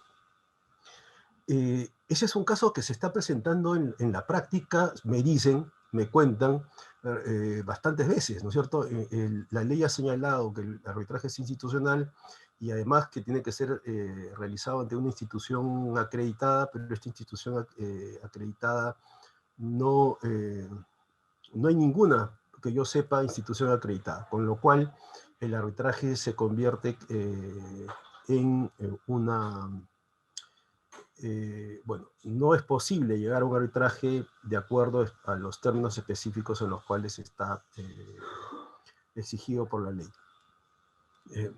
Les doy una respuesta total y absolutamente borrador, ¿de acuerdo? Sujeta a una reflexión mayor. De entrada, a mí me parece que si la ley me establece un requisito imposible de cumplir para poder acceder a jurisdicción, y aquí discutamos o no, parece poco dudoso que considerar el arbitraje jurisdicción en tanto reemplaza al juez del contencioso, es decir, la ley misma me está obligando a ir al arbitraje. Entonces la ley no me puede colocar un impedimento para la solución de la pretensión que yo propongo. Si es imposible cumplir con la ley, entonces el arbitraje puede desarrollarse de la forma en la cual, uno, convenga a las partes, y si no están de acuerdo, yo creo que podrían recurrir a un arbitraje ad hoc. Dado que es imposible el cumplimiento de la exigencia planteada por la propia ley. Ahora, dudo en el hecho de que, está bien, no puedo realizar, lo que la ley quiere es que sea ante una institución, pero sin embargo no hay ninguna institución acreditada. Pareciera que lo que la ley quiere, ¿no es cierto?, es que yo vaya, digo, pues a la Cámara de Comercio de Lima, al Centro de Resolución de Conflictos de la Universidad Católica y demás.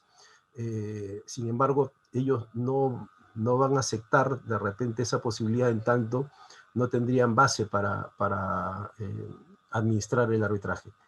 Yo lo intentaría con instituciones de ese nivel, y si recibo negativa para la administración, yo no le veo bueno, seguramente habrá problemas, pero no veo otro camino más que el arbitraje ad hoc, y por consiguiente el árbitro, ante el cuestionamiento, debería preferir la discusión y la solución de la controversia, porque si no, en otro caso estaríamos ante una denegación de justicia que me parece llegaría incluso a derivar en un tema inconstitucional. Sí. Interesante reflexión, y como dijiste, son tus primeras impresiones. Muy bien, te agradezco bastante, mi estimado doctor Julio Rodríguez, doctor Wong, y yo quisiera, por favor, pedirle al ingeniero López Aldez y pedirte especialmente, doctor Wong, tenga bien acompañarnos breves minutos, porque quiero compartir con las personas que nos siguen desde Zoom, desde el Facebook de la Escuela de Posgrado, ¿de qué trata este programa de especialización de arbitraje y junta de resolución de disputas? ¿Por qué creemos que esta malla es una malla interesante, nueva, retadora? ¿Qué hay de nuevo? ¿Qué apostamos? ¿Qué soñamos? Y queremos presentar la propuesta de la Universidad Continental. Este programa de especialización tiene una doble certificación. No solamente tienes una certificación en arbitraje en contratación pública al culminar el módulo 1, sino además tienes una certificación como especialista en la Junta de Resolución de Disputas. Y esto, como ya ustedes bien lo saben y lo ha explicado muy bien el ingeniero López Avilés, a partir de determinado monto ya es obligatorio a las JRDs, y dada la acogida que tenían los Juegos Panamericanos y actualmente en los contratos colaborativos que están en la Autoridad de Reconstrucción con Cambio, pues todos los vientos señalan que dentro de poco será JRD el mecanismo de solución de controversias, mayoritario, elegido, preferido, y que el arbitraje, con poco de pena, mi estimado doctor Wong, quedará rezagado quizás en un futuro. No lejano, pero en un futuro. Entonces, sí es interesante tener ambas acreditaciones para estar totalmente acreditados y actualizados en esta mecánica del tema de solución de controversias. La duración son 240 horas lectivas. Con ello se cumplen no solamente los requisitos legales que se necesita para ejercer la función arbitral en arbitrajes en contratación pública, sino largamente supera las horas requeridas por la norma legal. nuestro plan de estudios? Hay el módulo 1. En los aspectos generales, como ustedes comprenderán, es una introducción al arbitraje, pero luego pasa a analizar los precedentes vinculantes a nivel del Tribunal a nivel del Tribunal Constitucional, ¿no? Van a tratar de los precedentes vinculantes en materia arbitral, van a analizar el convenio arbitral, el competence y otros temas. En el siguiente punto van a ver árbitros, y esto es muy importante porque existe un viejo adagio que dice que el éxito o fracaso de un arbitraje reside mucho en la selección del árbitro, en el dominio de su especialidad y sobre todo en la independencia e imparcialidad. Aquí no solamente es un tema de conocimiento, sino también un tema de ejercicio y práctica de cómo seleccionar los árbitros y cómo tener la información idónea para ustedes elegir su, digamos, mejor opción en este tema. El Registro Nacional de Árbitros. Las actuaciones arbitrales las hemos dividido en actuaciones arbitrales 1 y actuaciones arbitrales 2. ¿Por qué? Porque lo que queremos hacer énfasis en las actuaciones arbitrales 2 es hacer mucho énfasis de la relación que tiene el arbitraje con el Poder Judicial, cuando tiene que recurrir al Poder Judicial para efectos de coadyugar a la resolución de los casos, apoyar en medidas cautelares y otros temas que están autorizados por la ley de arbitraje. Las técnicas de litigación y argumentación jurídica, que duda cabe, es un tema absolutamente necesario, es la tesis o la hipótesis del caso, cómo presentar un caso. Muchas veces lo que ustedes van a experimentar es que la parte demandante presenta el caso y a sabiendas, por ejemplo, si le han denegado una ampliación de plazo y sabes las razones por las cuales te han denegado una ampliación de plazo, no aproveches la oportunidad al momento de presentar tu demanda de desbaratar los argumentos de la contraparte si las hubiere.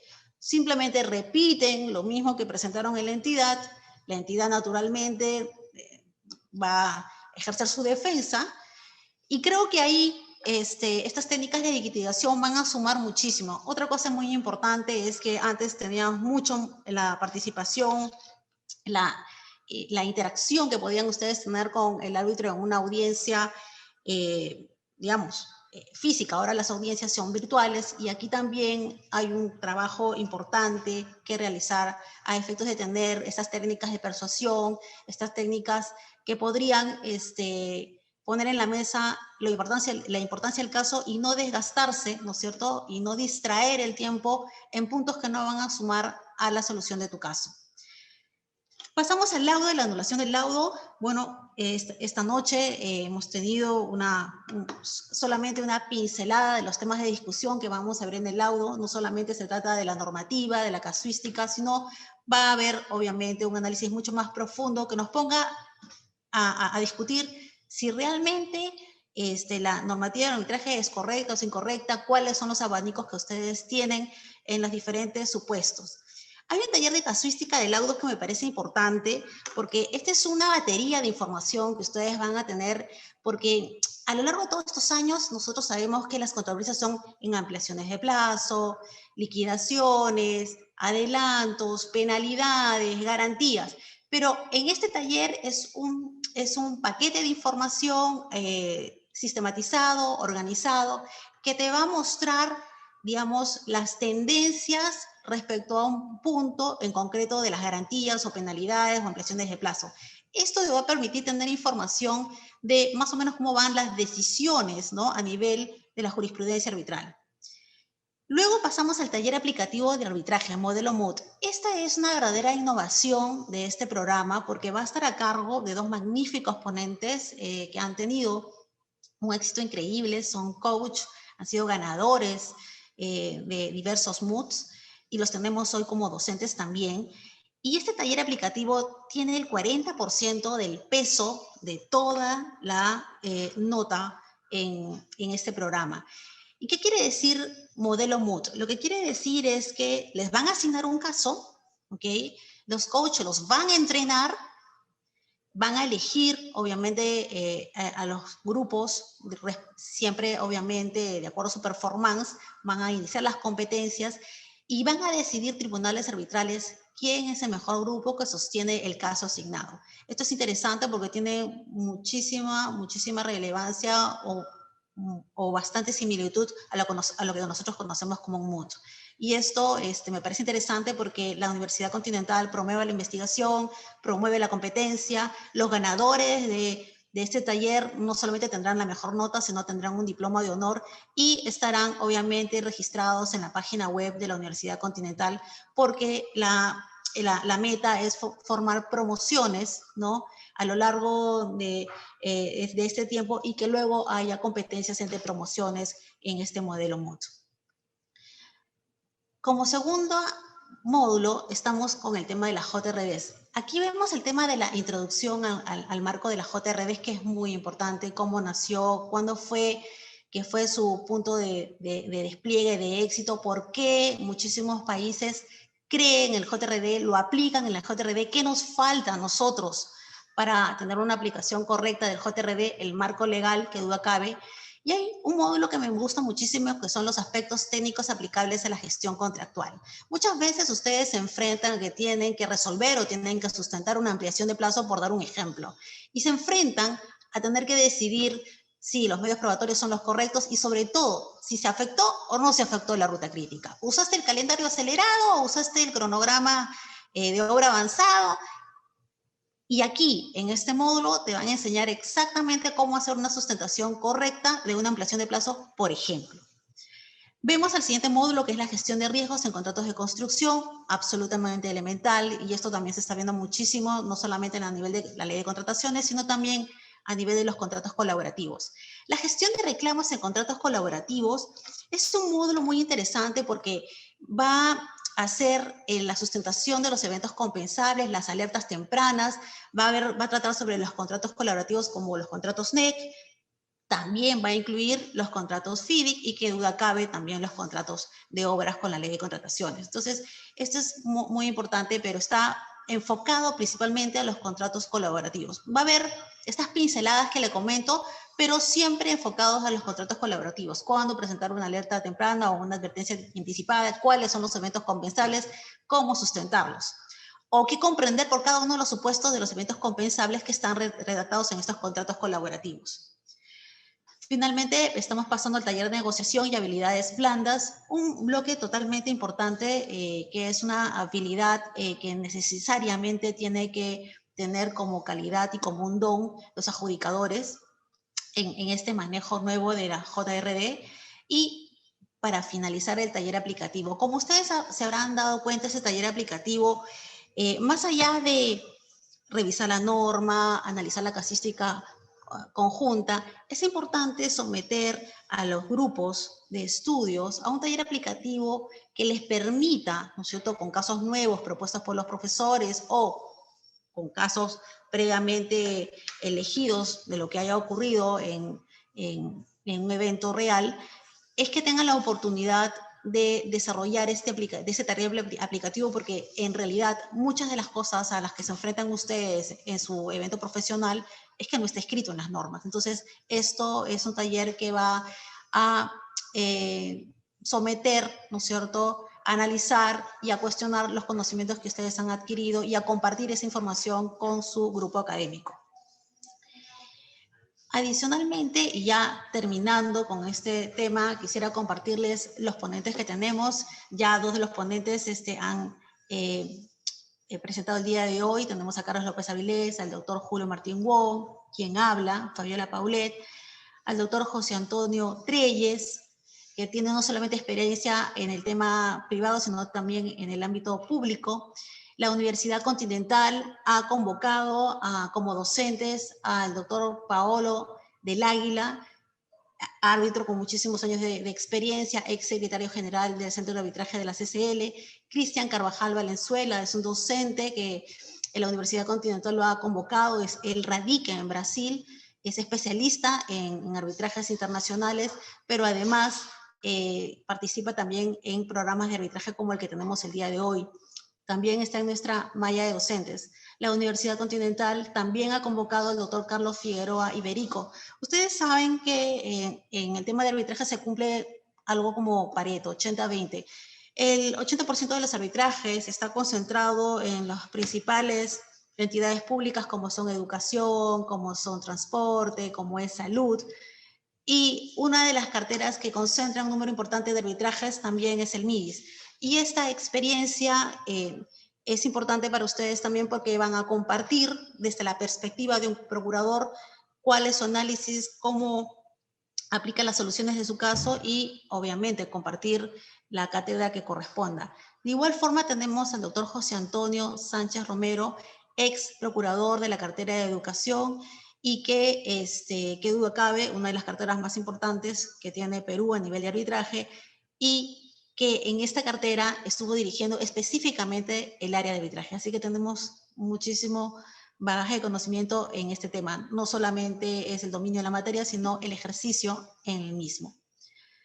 Pasamos a la siguiente plana y quiero decirles que esta edición va a ser una edición consecutiva. Solo los estamos presentando a un grupo de docentes, si no nos quedaríamos cortos de tiempo. Tenemos al ingeniero Alexis Rodríguez de Cabanillas, perito, máster en liderazgo por EADA, Business School de España. Además, está certificado como BDC por la Universidad de Stanford. El ingeniero León López Avilés, consultor con muchísimo bagaje y experiencia en reclamos y peritajes y es PMP. La doctora María Alejandra Ulfi, ella tiene la cualidad de que, además de tener maestrías en el extranjero, ella ha ejercido la administración de los contratos. Una de las empresas que podemos mencionar es SACIR. SACIR, como ustedes saben, a nivel internacional está dentro de las primeras 50 constructoras más importantes de Iberoamérica. Va a compartir su experiencia específicamente en todo lo que tenga que ver con contratos colaborativos. También pasamos, y vamos a compartir también como docente, al señor Manuel Cabrera, administrador. Él es director de JE Construcciones Generales, tiene maestría por la Universidad de San, es ingeniero industrial, para precisar su profesión. Y lo cierto es que la mirada que nos va a compartir Manuel es una mirada mucho de la toma de decisiones, de los riesgos. Recordemos que la empresa JE Construcciones Generales es una de las pocas empresas que ha participado en los Juegos Panamericanos y hoy también es una de las pocas empresas que están en las obras de reconstrucción con cambios. Entonces tenemos una visión importante desde el punto de vista empresarial en el tema de riesgos y toma de decisiones. Y ya casi para terminar, tenemos a la doctora Gina Vargas Herrera, especialista en arbitraje, desarrolla mucho de su capacidad en OCITRAN, una de las principales entidades del Estado. Está ella en este momento doctorando por la Pontificia Universidad Católica del Perú. Y cerramos con broche de oro con nuestros abogados y árbitros también, Giorgio Chipana Piedra Fuentes y Daniel Cuentas Pino. Ambos ejercen el arbitraje, dominan mucho la materia, además son coach en los MOOC, han tenido un éxito en varios MOOCs, le van a dar una dinámica interesante a esta malla, son los que tienen bajo sus hombros la responsabilidad del 40% de las notas de esta malla que yo les había comentado previamente. Creo que he tratado de ser lo más escueta por el tiempo, por compartir con ustedes este momento, y quiero ya cerrar esta presentación solamente dándole algunos datos, ¿no? La experiencia de la Universidad Continental tiene 135.000 alumnos, más de 135.000 alumnos, han estudiado por las aulas de la Universidad Continental 9 ex ministros de Estado. En el tema de ediciones de maestría de negocios de MBAs tiene ya 20 ediciones, 64 maestrías en gestión pública, 280 programas de especialización en contrataciones con el Estado y, como ustedes ven en pantalla, ediciones en maestrías en número de 134.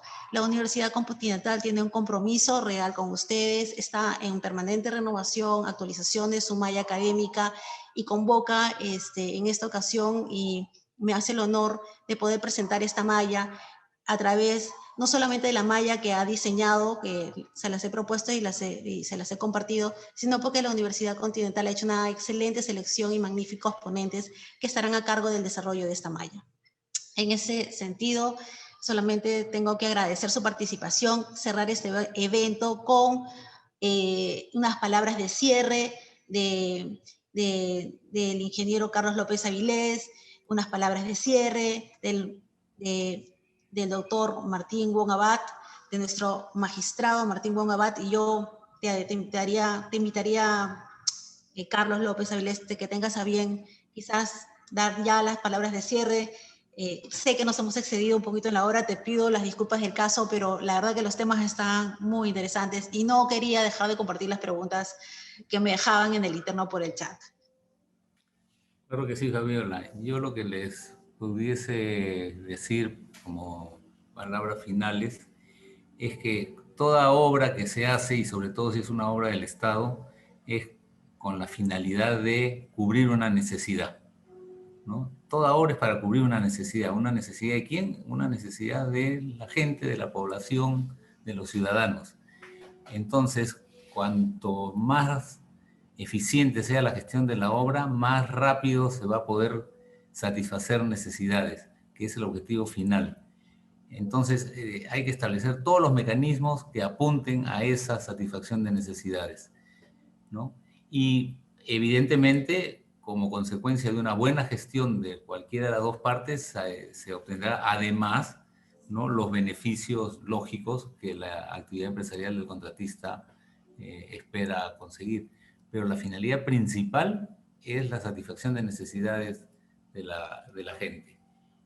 Cuanto mejores mecanismos tengamos que procuren que esto se logre rápido y eficientemente, el éxito es para la sociedad en su conjunto. Gracias, gracias Carlos.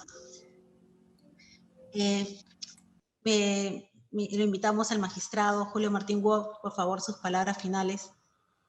Bueno, para agradecer tanto a ti, Fabiola, por la invitación, como a la Universidad Continental y a la Escuela de Posgrado, y invitarlos a conversar. Tienen siempre mi correo o en algún momento, o participando también en el programa, y estaremos siempre dispuestos a conversar, a debatir y a presentarles me parece una opinión que pueda, no sé, tal vez contrastar con las opiniones que parecen dominantes en el medio. Siempre dispuesto a conversar. Me encanta este tema, así que deseoso de que todos los temas que se han quedado en el tintero podamos en algún momento conversarlos. A su disposición. Muchísimas gracias. Quiero recordarles a todos, al iniciar este evento les compartimos y los animamos a formar, ya está creando un grupo de WhatsApp y los animamos a participar en este grupo. Compartimos temas académicos, tips de docentes, promociones, van a poder interactuar con el doctor Wong, con el compañero Carlos López Avilés, así que nos animamos a participar en ese tema a efectos de tener un grupo académico bajo las políticas de la Universidad Continental. Además, les recuerdo que al finalizar este evento se les pasará una pequeña encuesta. Nos interesa muchísimo su opinión nos importa, así que no quedo más que agradecer enormemente por su participación. Gracias a los que se conectaron por Zoom, a los que se conectaron también por Facebook de la página web de la Escuela de Posgrado de la Universidad Continental. Muchísimas gracias por el tiempo que nos hemos excedido, pero creo que el contenido académico que esta noche hemos compartido con ustedes será de su agrado. Este evento se ha preparado con muchísimo cariño y especialmente siempre tratamos de tener temas novedosos, puntos de vista distintos y siempre retar a ustedes a pensar de forma diferente, porque creo que esa es la única forma de contrastar tus conocimientos, sopesar los mismos y sacar conclusiones propias. Muchísimas gracias a la Universidad Continental, muchísimas gracias al magistrado Julio Martín Wong por acompañarnos, al ingeniero Carlos López Avilés. Creo que con sus venias, mis estimados invitados, damos por concluida esta sesión. No tengo más que agradecimientos por su participación. Buenas noches. Buenas noches.